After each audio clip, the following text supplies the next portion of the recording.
वैशाली साड़ीज, दुल्हन लहंगे, फैंसी लहंगे, साड़ियों की सभी रेंज का एकमात्र शोरूम वैशाली साड़ीज, घंटा घर के पास, सुजानगढ़। नमस्कार, एसएस सुधा में आपका स्वागत है। मैं हूं शिव कुमार तिवारी। मित्रों, पिछले 2-3 दशक में सुजानगढ़ में सबसे भारी बारिश हो रही है और बारिश के बाद में जिस तरह के सुजानगढ़ के हालात नजर आ रहे हैं, त्राही त्राही मची है, ये कह सकता हूं।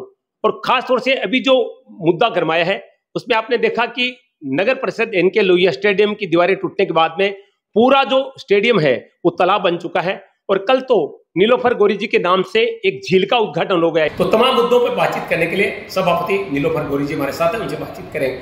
मैडम, भारी बारिश के बाद में पूरे सुजानगढ़ में हर क्षेत्र में त्राही त्राही मची है, तो जानना चाहूंगा कि नगर परिषद ने किस तरह की तैयारियां की थी बारिश से पहले? मैं आपको बताना चाहती हूँ, नगर परिषद हर बारिश से पहले अपनी जो भी व्यवस्था होती है वो करती है। बारिश में जो बरसाती नाले होते हैं, हम उसको पहले सारे नालों की सफाई कर देते हैं। जितने भी शहर के बड़े नाले हैं, बारिश से पहले उसकी सफाई होती है। और जो डीजल पंप होते हैं उसके हम टेंडर करते हैं, वो डीजल पंप लगाए जाते हैं। जो मोटरें होती है, जनरेटर होते हैं, उनके टेंडर होते हैं। सारी व्यवस्था बारिश से पहले नगर परिषद सुजानगढ़ द्वारा की गई थी। आपको मैं बताना चाहती हूँ, जो पहली बारिश आई थी वो भी बहुत तेज बारिश आई थी, लेकिन उस बारिश में आपको दूसरे दिन 10-12 घंटों में कहीं पर भी पानी देखने को नहीं मिला था, क्योंकि हमारी जो मोटरें थी वो प्रॉपर तरीके से चल रही थी और जो तलाइयों के जो लेवल थे वो डाउन थे, इसलिए वो सारा पानी तलाई में चला गया था। जो बारिश का पानी कहीं पर भी बाजार में निचले इलाके में देखने को नहीं मिला था। और उसके बाद से जब लगातार सुजानगढ़ में कंटिन्यूसली 7-8 दिन तक बारिश होने की वजह से जल भराव की स्थिति पैदा हुई थी। जहां जहां निचले इलाकों में मैं बताना चाहती हूँ, जैसे होली दोरा का कुछ एरिया है, वहां पानी का भराव होता है, वहां हमने डीजल पंप और पीटीओ लगाकर पानी निकासी का काम अभी भी वहां पे चल रहा है। प्रॉपर तरीके से रात दिन मोटर और डीजल चल रहा है, पंप चल रहे हैं। उसके अलावा हम चापटिया तलाई की बात करें, चापटिया में पंप हाउस बना है, उसकी मोटर कंटिन्यूस चल रही है। साथ ही वहां पे कब्रिस्तान और शमशान, जिस तरह से कब्रिस्तान और शमशान की दीवार टूटने से कब्रिस्तान में पानी का भराव हुआ, दोनों में पानी का भराव हुआ, वहां पर भी पीटीओ और डीजल पंप के माध्यम से पानी की निकासी की जा रही है।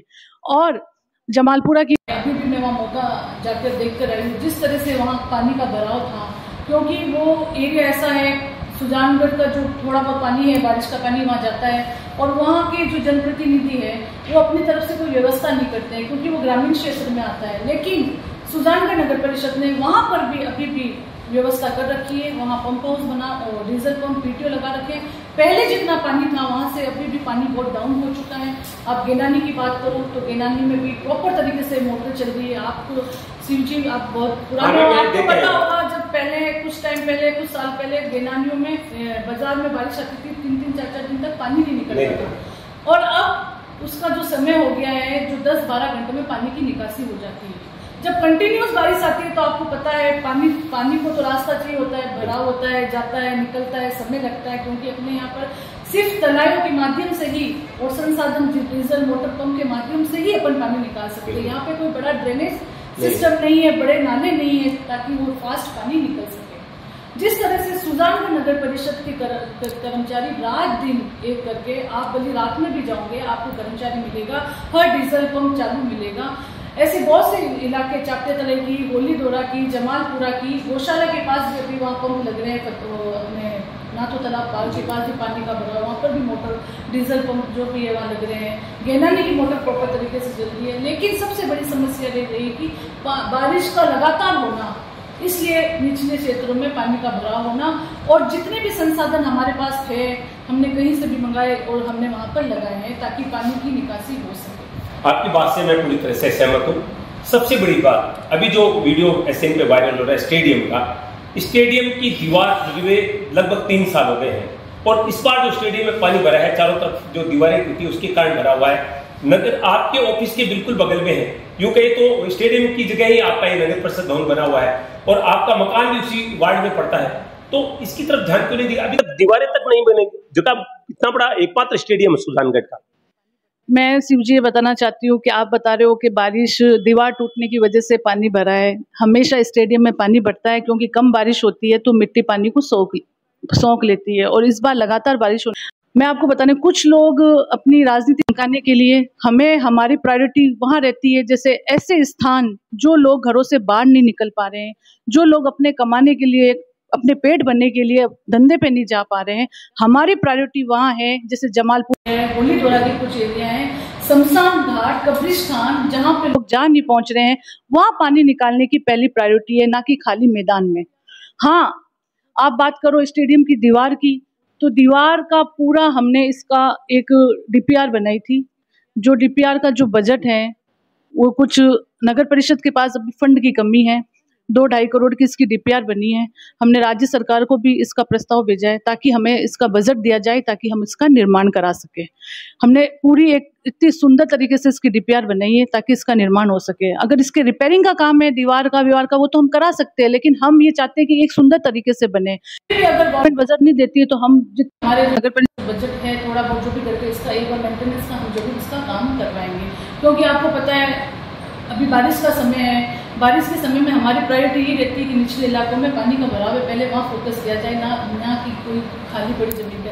हम यहाँ पर भी पीटीओ लगा सकते थे, लेकिन इसलिए नहीं लगाया क्योंकि गेनानी के जो नाले का और इसका लेवल बराबर है। हम पानी निकालेंगे तो वापस वो उसी के अंदर ही आएगा। एक और बड़ा सवाल, अभी जो गेनानी की बात चल रही है उसमें वन विभाग के द्वारा इस पे रोक लगाई गई है, क्योंकि ये जो पानी छोड़ा जा रहा है जसवंतगढ़ के ताल में छोड़ा जा रहा है और वहां पर अभयारण्य के जो छापर के हिरण है वो पर छोड़े गए। तो ये कहा जा रहा है कि जो जहरीला पानी, क्योंकि छिपा समाज के लोग जो कपड़े रंगने का कार्य करते हैं वो जहरीला पानी है, तो वन विभाग ने इस पर रोक लगाई है। तो अब इस पर इसका क्या इलाज होगा? हालांकि आप लोगों ने वहां पर अभी भी मोटर चालू कर रखी है, लेकिन ये तो सही है कि वन विभाग ने इस पर रोक तो लगाई है पानी छोड़ने पर, तो इसका क्या इलाज करेंगे? बिल्कुल, ये काफी अभी से तो पानी नहीं जा रहा है, बहुत साल हो गए गेनानी का पानी तान नहीं जाता है, लेकिन अब फॉरेस्ट में आने की वजह से जो अभी रोक लगाई है, अभी स्थानीय प्रशासन, हमारे आयुक्त साहब भी आ जाए, हम दोनों डिपार्टमेंट बैठ के जो बात करेंगे और शहर के हित में जो भी होगा हम उसको पूरा करने का प्रयास करेंगे। एक लोग यह आरोप लगा रहे हैं कि जैसे आपका वार्ड है, इसमें मान लीजिए गेनानी क्षेत्र है, ये खूब यहाँ पर तुरंत कर्मचारी रहते, मोटर चल जाती है। नलियाबास में उपसभापति रहते हैं, वहां पर 5-7 मोटरें लगी है, कर्मचारी एनी टाइम रहते हैं। लेकिन अन्य क्षेत्रों में लोग ये आरोप लगा रहे हैं कि भारी बारिश के बाद में कर्मचारी उपलब्ध नहीं होता, मोटर अगर बंद हो जाती, खराब हो जाती है तो उसको चालू करने वाला नहीं रहता। नहीं, ऐसी कोई बात नहीं है। गेनानी देखो, पूरे शहर का सबसे ज्यादा जो पानी इस गेनानी में आता है, सुजानगढ़ शहर की सबसे बड़ी ये गेनानी है। यहाँ पे हर एक मतलब वो गेनानियों का ऐसे ऑपरेटर टेंडर होते हैं। कुछ हमारे जैसे चाफ्टिया तलई में हमारे जो जिस खेत में पानी जाता है वो खेत वाला अपना ऑपरेटर लगाता है, क्योंकि वो खातेदार की भूमि में नगर परिषद के पास खुद का ऐसा कोई डिस्पोजल पॉइंट नहीं है, तो वहाँ पर भी प्रॉपर ऑपरेटर बैठा रहता है। हम खुद मॉनिटरिंग करते हैं, रात को भी जाते हैं, अचानक औचक निरीक्षण भी करते हैं।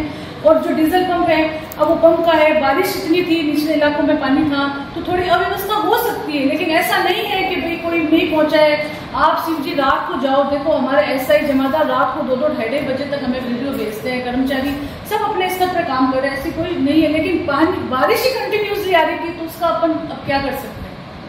धन्यवाद बातचीत के लिए। बिल्कुल, भारी बारिश मैं पहले कह चुका हूं कि 2-3 दशक में सबसे ज्यादा बारिश इस बार सुजानगढ़ में हुई है और सभापति का कहना है कि हम पूरा प्रयास कर रहे हैं। भारी बारिश के कारण ये समस्याएं आ रही है और निश्चित रूप से जरूरी है, लेकिन सबसे बड़ी चीज है कि सुजानगढ़ को ड्रेनेज की आवश्यकता है।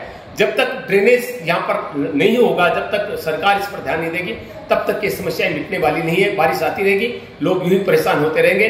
स्टेडियम का जहां तक सवाल है, कह रहे हैं कि इसका हमने जो पूरा एक आंकड़ा है वो सब कुछ भेजा हुआ है, लेकिन पैसे के अभाव में ये स्टेडियम का काम बाकी रह रहा है।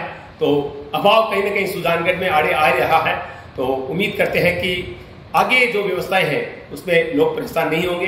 बारिश तो आएगी, सब बारिश का इंतजार करते हैं, लेकिन सुजानगढ़ की व्यापारियों को बारिश का डर लगता है, क्योंकि कुछ इलाके ऐसे जहां पर निचला क्षेत्र है, पानी भरने से लोगों को परेशानी होती है। दोस्तों, इस समय सुजानगढ़ जो है वो ऐसी स्थिति में है जहां पर लोग बहुत ज्यादा परेशान नजर आ रहे हैं। बहुत सारे विवाद रहे, जब जिला बन के टूटा उसके बाद में लोगों को दुख हुआ। आरओबी का कार्य शुरू हुआ, अतिक्रमण हटा, लेकिन उसमें 5-7 दुकानदारों ने या शोरूम वाले ने, होटलों वाले ने स्टे लाकर उसको रुकवा दिया। उसके अलावा अगर अतिक्रमण की बात करें तो वो भी काम ठीक से नहीं हुआ। तो कुल मिला के कहा जा सकता है कि सुजानगढ़ को इस समय एक ऐसी योजना की आवश्यकता है जहां पर सुजानगढ़ शहर की दशा को सुधारा जा सके, और वो एकमात्र है जो चीज है वो है मास्टर प्लान। मैं आपको बता दूं कि सुजानगढ़ के नगर परिषद में मास्टर प्लान का एक यहाँ पर देखिए पूरा नक्शा यहाँ पर रखा हुआ है। अगर ये मास्टर प्लान लागू हो जाए तो मैं समझता हूं कि सुजानगढ़ की सारी समस्याएं मिट सकती है। लेकिन लोगों को क्या करना पड़ेगा, पहले भी मास्टर प्लान आया है लेकिन व्यापारियों को डर लगता है कि दुकानें टूटेगी, मार्केट टूटेगा, लेकिन इसके अलावा कोई इलाज भी नहीं है। जब तक हम त्याग नहीं करेंगे तब तक सुजानगढ़ की दशा सुधरने वाली ही नहीं है। मेरे साथ इस समय सभापति नीलोफर गोरी जी है जिनकी टेबल पर मास्टर प्लान लगा हुआ है। मैडम बताइए, सुजानगढ़ की समस्याएं कैसे मिट सकती है? जो आप देख रहे हैं ट्रैफिक की सुविधा है, कंजस्टेड एरिया है, बार बार ट्रैफिक जाम होते हैं, लोग परेशान हो रहे हैं। बिल्कुल, सुजानगढ़ की बसावट ही ऐसी है, बहुत जो मार्केट है बहुत पुराना मार्केट है, और वहाँ पे जो सड़कें हैं वो थोड़ी, हमने जो जिस तरह से ये प्रयास रहा था आपको पता है स्टेशन रोड पे एंक्रोचमेंट हटाने का, जिस तरह से हमने डिवाइडर सही उस रोड को बनाया है, आगे हमें इतना स्पेस नहीं मिला। और कुछ आपको पता है कि कोई विकास का कार्य होता है तो बहुत से बीच में आते भी है, प्रॉब्लम्स भी आती हैं, लेकिन जिस तरह से जो पुराना बाजार है वो हमेशा से उसकी बसावट ऐसी है। और जो मास्टर प्लान बना है, मास्टर प्लान के अकॉर्डिंग ही हम जो भी पट्टे भी देते हैं उसके अकॉर्डिंग ही देते हैं। ये बहुत से शहरों में ऐसा होता है, जो मेन मार्केट होता है वो छोटा ही होता है और जो बाहर का साइड होता है वो चौड़े होते हैं। और मैं तो सभी से ये कहती हूँ कि जैसे पुलिस प्रशासन को भी सहयोग करना चाहिए, जहाँ पर भी ट्रैफिक व्यवस्था बिगड़ रही है तो उसको सुधारना चाहिए। और जो एंक्रोचमेंट है, व्यापारी भाई है, उनको भी ऐसे सबको ऐसे अपना खुद का सिस्टम भी बनाना चाहिए। सवाल हमारा ये, आपने एक अच्छा काम किया था, सिंह मंदिर के पीछे आपने चिन्हित किया था, दीवारों को वहां पर चिन्ह भी लगाए थे कि इतनी जो है ये दुकानें टूटने वाली है, तो वो प्लान आगे क्यों नहीं बढ़ाते? क्योंकि अभी भी मैं देख रहा हूँ वहां पर निशान लिखे हुए हैं, 10 फीट टूटने वाला है, 12 फीट है, 4 फीट है। नहीं, एक्चुअली मेरे को ये जब उस टाइम जो आयुक्त थे उन्होंने ये काम की शुरुआत की थी, लेकिन फिर उनका ट्रांसफर हो गया, दूसरे आ गए, उसकी वजह से वो शायद काम रुक गया होगा। लेकिन हम जब भी जो भी अभी भी परमिशन देते हैं, नगर परिषद के जो भी बनते हैं सारी उसमें परमिशन होती है, परमिशन के अकॉर्डिंग ही काम होता है। और अगर जहाँ नहीं है, मैं तो सबको कहती हूँ, ये एक मेरी अपील है, जो भी बिल्डिंग पर बनते हैं एक पार्किंग जरूर बनाए, ना कि उसमें दुकानें बनाए। क्योंकि पहले सुजानगढ़ था, इतने लोग, इतनी पॉपुलेशन नहीं थी, वाहन भी नहीं थे। अब दिनों दिन पॉपुलेशन भी बढ़ रही है, वाहन भी बढ़ रहे हैं, क्योंकि ये शहर सभी का है। तो हम सबको सहयोग करके और अपने जो शहर का जो बाजार है वहाँ पर भी व्यापारियों को भी परेशानी नहीं हो, आमजन को भी परेशानी नहीं हो, तो ऐसी कोई व्यवस्था भी बनाए और अपने अपने कॉम्प्लेक्स में पार्किंग जरूर बना ले। एक बात बताइए, जो काम यूनुस खान ने वीडियो ने किया, हमारे सुजानगढ़ के नेता वो क्यों नहीं कर पा रहे? बिल्कुल, सभी का सहयोग रहा तो सुजानगढ़ में भी करेंगे। कब करेंगे? बिल्कुल करेंगे, जल्दी करेंगे, सहयोग मिलने पे करेंगे, सब एक साथ होंगे तो बिल्कुल आने वाले टाइम में सुजानगढ़ का भी डेवलपमेंट होगा। और वैसे हो रहा है शिव जी, पहले बहुत से ऐसे एरिया थे जब पानी का भराव होता था, हमने वहाँ नालों का निर्माण, ट्रैफिक की बात करें, देखो हमने जो हमारा था स्टेशन रोड का जितना हमारे नगर परिषद में था हमने करा है, सौंदर्यीकरण भी हो रहे हैं। आप सालासर रोड, छापर रोड की बात करो तो वहाँ पर भी डिवाइडर पे स्ट्रीट लाइट का कार्य हो रहा है।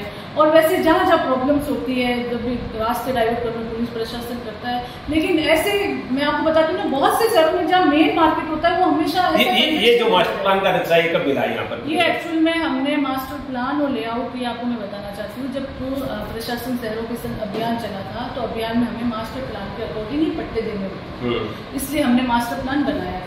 ये 2036 तक का मास्टर प्लान है। मास्टर प्लान के अकॉर्डिंग सारे शहर में जितने भी अभियान के तहत जो भी पट्टे देते हैं इस मास्टर प्लान के तहत ही देते हैं। तो हमने यहाँ पे एग्जीबिशन भी लगाई थी, मास्टर प्लान पूरा इसको वो लगा के जिसको भी ऑब्जेक्शन है वो अपना लगा सकते हैं।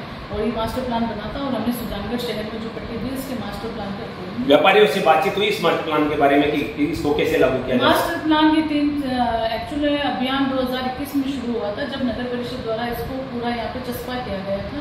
और जिसको भी आपत्ति थी उस टाइम जो भी व्यापारी था वो था, यहाँ एक मीटिंग भी हुई थी पार्षदों द्वारा। यहाँ मास्टर प्लान के जो बनाने वाले आए थे उनको बताया भी था ये शहर का मास्टर प्लान है, इसमें सड़क कितनी होनी चाहिए, क्या होनी चाहिए, और जो भी हमारे जो पट्टे दिए हुए इसके तहत ही दिए हुए। इसलिए मास्टर प्लान होता है जब भी पट्टा दिया जाता है, इसलिए हमने मास्टर प्लान लेआउट बना के ये अभियान में बनाया था। और ये 2036 तक का मास्टर प्लान है। इसमें हमने जो नगर परिषद ने जो पट्टे दिए मास्टर प्लान के तहत।